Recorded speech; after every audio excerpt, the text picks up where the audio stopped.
हरेगावमध्ये 601 घरकुल योजनेचा शुभारंभ. विकासाला गती देण्याची डॉक्टर सुजय विखे पाटील यांची ग्वाही. श्रीरामपूर तालुक्यातील हरेगाव येथे खासदार डॉक्टर सुजय विखे पाटील यांच्या हस्ते घरकुल योजना अंतर्गत 601 घरकुलांचा शुभारंभ मोठ्या उत्साहात झाला. कार्यक्रमात बांधकाम कामगारांना गृहोपयोगी साहित्य व 11 लाभार्थ्यांना प्रमाणपत्रांचे वाटप करण्यात आले. यावेळी बोलताना डॉक्टर विखे पाटील म्हणाले, श्रीरामपूर तालुक्याचा एकही प्रश्न पुढील 4 वर्षात प्रलंबित ठेवणार नाही अशी ग्वाही त्यांनी दिली.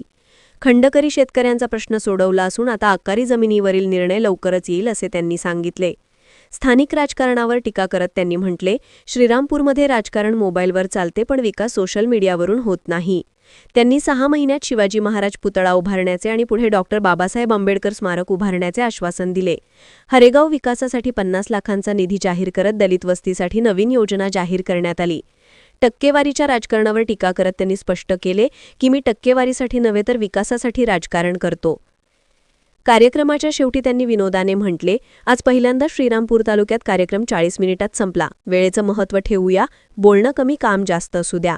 या कार्यक्रमास जिल्हाध्यक्ष नितीन दिनकर, माजी तालुकाध्यक्ष दीपक पटारे, तालुकाध्यक्ष बाबासाहेब चिडे, माजी सभापती नानासाहेब पवार, शरद नवले, गिरीधर आसणे, नानासाहेब शिंदे, अभिषेक खंडागळे, नितीन भागडे, भाऊसाहेब बांद्रे, किशोर बनसोडे, खंडेराव सदाफळ, अनिल भागडे, महेंद्र पटारे, ग्रामविकास अधिकारी सुभाष मस्के, विस्तारा अधिकारी दिनकर ठाकरे, शरद त्रिभुवन, ग्रामविकास अधिकारी प्रदीप आसणे, सरपंच दिलीप त्रिभुवन, सरपंच जितेंद्र गोलवड, उपसरपंच बाळासाहेब निपुंगे, राजेंद्र नाईक, रामेश्वर बांद्रे, सचिन पवार, भीमा बागुल, सुभाष त्रिभुवन, मुठेवाड गावचे शंकरराव मोठे व नागरिक मोठ्या संख्येने उपस्थित होते.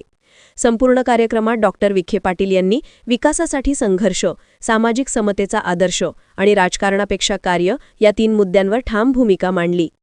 इंडिया सुपर न्यूज मराठीसाठी प्रतिनिधी इम्रान शेख. तर आता श्रीरामपूर तालुक्याच्या शहराची जनताच देऊ शकते. जे काही श्रीरामपूर तालुक्याची जनता ही स्वाभिमानी आहे हे तर सगळ्यांना मान्य आहे. त्यासाठी संगमनेरमध्ये जाऊन त्यांच्याकडून बोलून घ्यावं लागतं. येतात जाणाऱ्यांनी आपलं स्वाभिमान संगमनेर हा गहाण ठेवला असा अर्थ निघतो. आम्हाला विश्वास आहे की श्रीरामपूर तालुक्याची जनता योग्य तो निकाल देईल आणि जे काही कामं झाले असतील किंवा जे काही काम आम्ही करणार आहोत ते आम्ही जनतेपुढे मांडू आणि शेवटी जनता जो निर्णय देईल तो आम्हाला मान्य राहील. नगरपालिकेत निवडणूक आता जाहीर झाली. राजकीय भूकंप करण्यात आता कधी भूकंप नेहमी आपण पाहिलं असेल टीव्हीवर तर माणूस जेव्हा झोपेत असतो तेव्हा भूकंपाचे झटके पडतात. तर ते भूकंप असाच होईल. तर अजून सगळे जागे आहेत, संध्याकाळी अजून झोपायला जायचं लोकांना मध्ये वाहून काहीतरी आपण मी बोलून जायचं हे योग्य नाही. जेव्हा ती घटना घडेल तेव्हा तुम्हाला कळलं. 10 तारखेपासून 17 तारखेपर्यंत फॉर्म भरायचा आहे. 17 तारखेपर्यंत आहे वेळ आम्हाला. अनुराध अधिक भाजपमध्ये प्रवेश करतात. अनुराध अधिक भाजपमध्ये प्रवेश करतात अशी चर्चा सुरू करत नाही. मला माहित नाही. तुम्हाला कोणी सांगितलं ते पण मला माहित. महायुती होते का नाही हा पण एक प्रश्न आहे. आमचा प्रयत्न आहे की महायुती झाली पाहिजे. शिवसेनेमध्ये सगळे वेगळे वेगळे नेते मंडळी आहे, त्यांचा समन्वय करायचा प्रयत्न करू.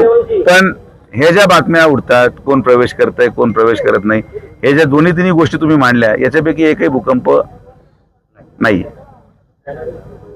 आता सध्या जे सोशल मीडियावर एक पोस्ट व्हायरल होऊन राहिली, जे आज तुमचा कार्यक्रम झाला छत्रपती शिवाजी महाराज पुतळ्याचा अनावरण, त्या संदर्भात आमच्या हातात माईक, आमच्या हातात सगळा कार्यक्रम. माझी सवय ती जुनी, माझा फार जुना प्रॉब्लेम येतो, त्याला मी काही करू शकत नाही.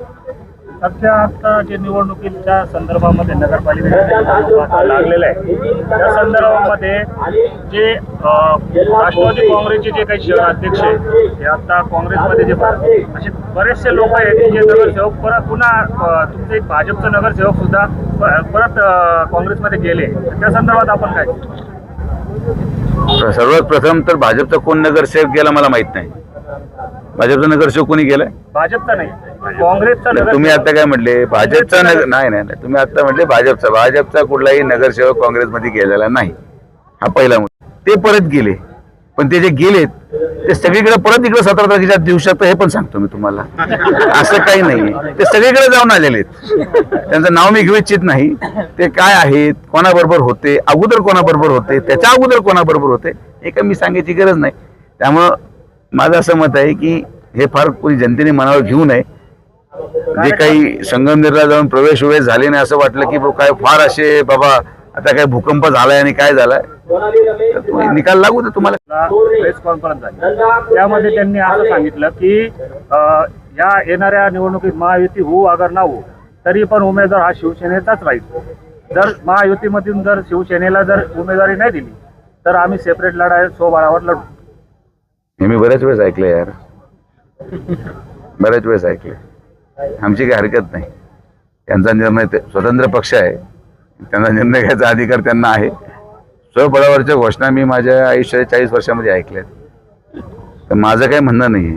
मी कधी म्हटलो नाही मी स्वबळावर लढणार. आम्हाला महायुतीची आवश्यकता आहे. भारतीय जनता पार्टी महायुती होण्याचा प्रयत्न पूर्ण ताकदीने करेल आणि महायुती म्हणून महायुतीचा नगराध्यक्ष पदाचा उमेदवार आमचा राहील, हा माझा प्रामाणिक प्रयत्न आहे. बाकी ज्यांना असं वाटत असेल की ते स्वबळावर निवडणूक काढू शकतात, त्यांना माझ्या शुभेच्छा आहेत. त्या पलीकडे काय मी अजून बोलणार नाही.